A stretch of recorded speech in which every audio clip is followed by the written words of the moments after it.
If you've ever had a moment where your entire world flips in a single breath, then you'll understand exactly what happened the morning Karen came storming toward my son like she owned the ground beneath her feet. The sun was barely up, the lake was calm, the kind of peaceful silence people write poems about until her voice ripped through it like a siren. And that moment became the reason half our neighborhood now avoids eye contact with her. My son, Ethan, had only been out at the water's edge for 20 minutes. He wasn't blasting music. He wasn't leaving trash. He wasn't even near anyone's property. Just a quiet 17-year-old kid, casting his fishing line into a lake he's loved since he was little. But to Karen, that meant absolutely nothing. From across the walking trail, she spotted him, her eyes narrowing like she'd found a criminal in the act. That's the thing about Karen, she doesn't need actual authority. She just needs an audience and a belief that she's always right. And God forbid someone doesn't immediately bow to her imaginary power. Hey! You can't fish there, she screamed, marching closer. Ethan looked at her, confused but polite. Ma'am, this lake is public. I'm not doing anything wrong. But Karen wasn't having it. She snapped photos of him, his gear, even the water, as if the lake itself was part of an elaborate crime scene. You're trespassing. And I'm calling the cops right now. She jabbed at her phone like she couldn't dial fast enough. Ethan remained calm, too calm, honestly. I would find out later why, and that reason is the twist Karen never saw coming. The police dispatcher tried telling her the lake wasn't private property. But she just kept insisting. Listen. He's breaking the HOA rules. Get an officer here immediately. Meanwhile, a few neighbors gathered, whispering. Some rolled their eyes. Others stepped back, wanting no part of the chaos. And Ethan, he just kept standing there with a quiet confidence that didn't match the situation at all. He wasn't afraid. He wasn't panicked. If anything, he looked like he was waiting for something. 10 minutes later, a patrol car rolled up. Karen practically ran to the officer, pointing wildly at Ethan like she had just caught a fugitive. Arrest him. He's illegally fishing in our lake. The officer glanced at Ethan, paused, then looked back at her with an expression I'll never forget. Because that was the exact second Karen's entire world was about to collapse.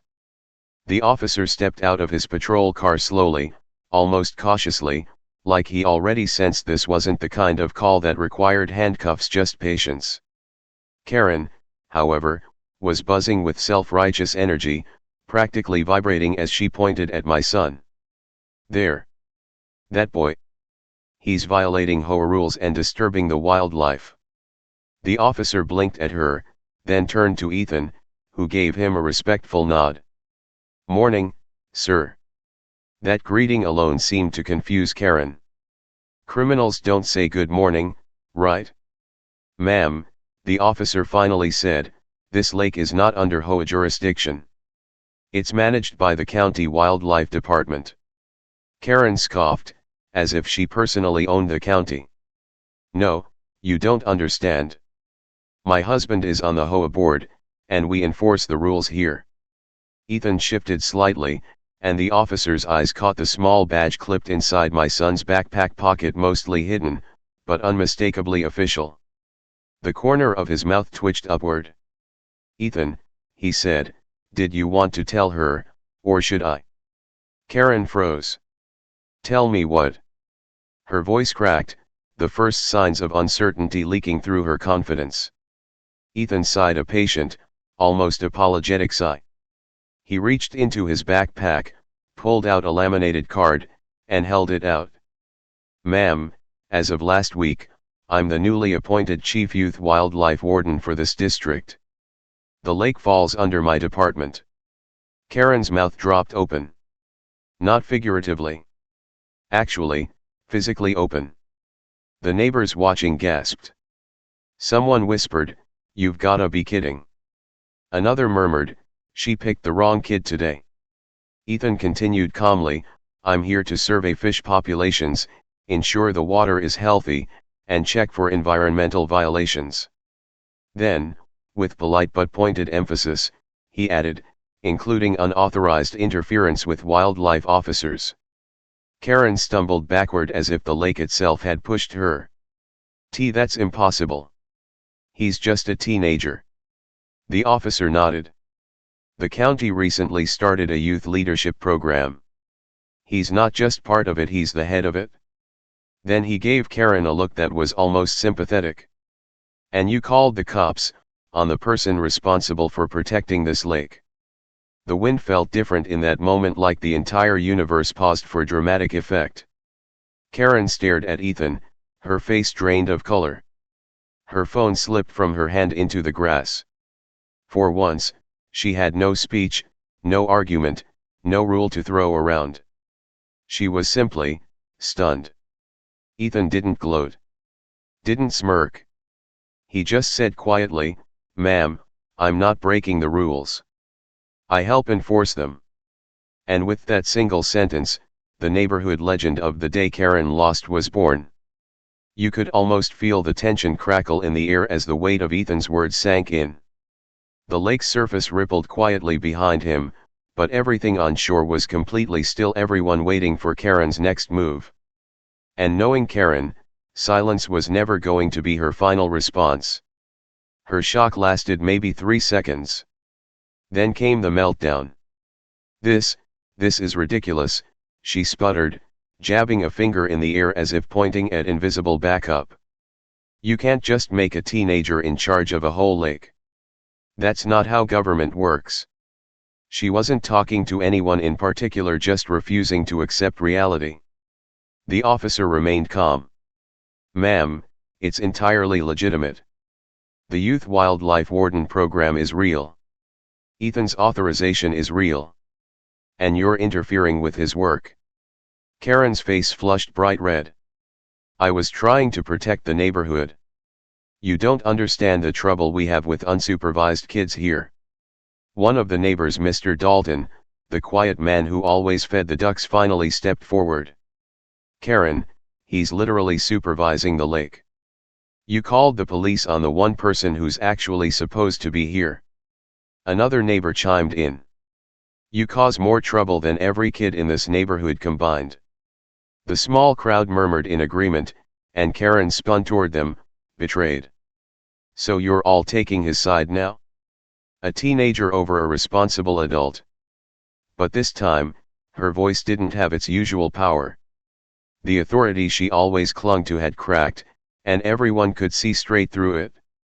Meanwhile, Ethan remained professional, too professional. "Ma'am," he said evenly, "I need to ask if you've seen anyone dumping chemicals or yard waste into the lake recently." "We've had reports." That question hit her like a brick. Karen hesitated. Not just surprised, guilty. Her eyes flickered, her breath hitched, and for a split second, she looked like someone who had just remembered something she desperately didn't want others to know. The officer noticed immediately. "Is there anything you want to disclose?" Karen shook her head too quickly. "No. Nothing. Absolutely nothing. Everything I do follows HOA guidelines perfectly." But the look she tried to hide told a different story. And the neighbors saw it too. Whispering spread again, rippling through the crowd like wind through leaves.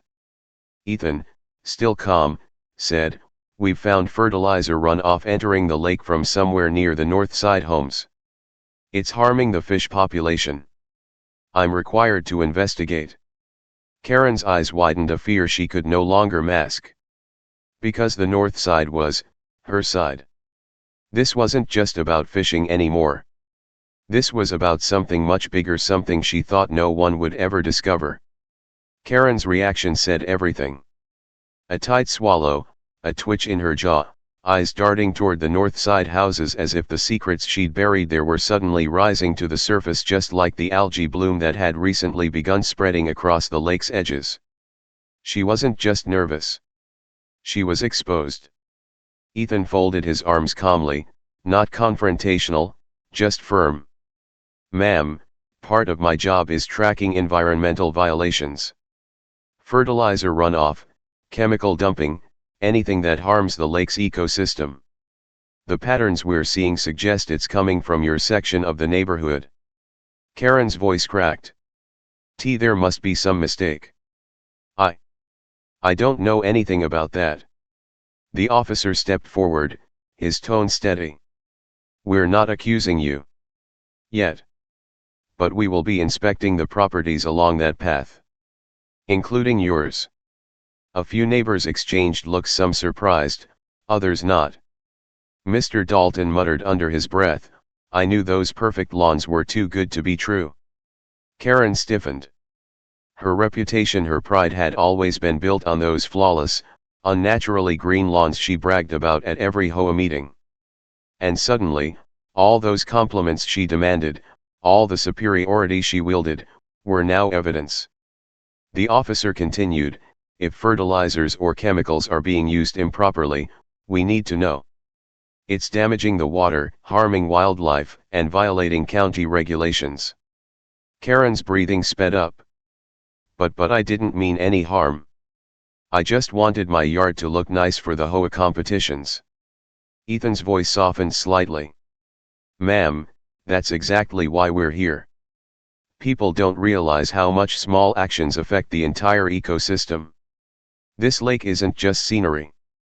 It's a living habitat. She wiped her eyes, frustration mixing with fear. I was only trying to make the neighborhood better. Ethan nodded. And now you have a chance to. Instead of trying to police people who aren't doing anything wrong, we need your cooperation to fix the real issue. The shift in his tone, firm but compassionate, disarmed something in her. Her shoulders dropped, her posture deflated. For once, Karen looked less like a storm and more like someone caught in one. I'll help, she said softly. Just tell me what to do. The officer nodded. We'll start with an inspection this afternoon. And then we'll work on a remediation plan. The neighbors relaxed. The tension that had hung in the air began to dissolve. Even the lake seemed calmer, as if relieved. Ethan gathered his fishing gear. Karen stepped aside, avoiding eye contact but noticeably humbled. As he walked past her, she whispered, I'm sorry. And for the first time, she meant it.